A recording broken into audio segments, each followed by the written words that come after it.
What's your recipe? I haven't.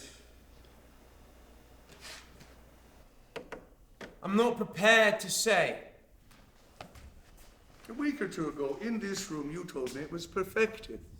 Ready for working tomorrow. Yes, I told you so. What do you mean? Oh, come, sir. I'm your father. I want an answer to my question, a plain answer if you can give one. I'm a businessman, and I want to know where I stand. Oh, you turned me into an impudent schoolboy, but I'm not. I'm a man with a thing in my mind worth a fortune. John, you must tell your father. I shan't tell him till I've taken out my patent. What do you mean? I mean what I say. I want my price. Your price? Your price? Oh, damn your impudence, sir. A whippersnapper like you to talk about your price? I'm not a whippersnapper. I've got something to sell and you want to buy it. And there's an end. To buy?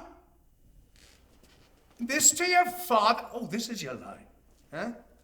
Well, this is what I get for all I've done for you. This is a result of the schooling I gave you. Oh, I suppose you mean Harold? £200, what I mean. And you gave me a year of it. And what good has it done you? Now, what did you do with it? Idled away your time reading books of poetry when you should have been working. Married a wife who bore you a bairn you can't keep. Hard words, maybe. What are you going to do for your son when the time comes? I've toiled and slaved to give you a name you'd be proud to own. Worked early and late, toiled like a dog when other men were taking their ease.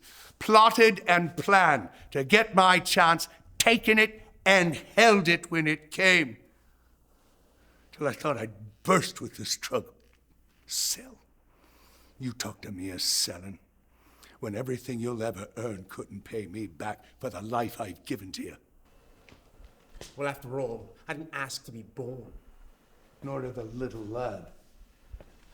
God help him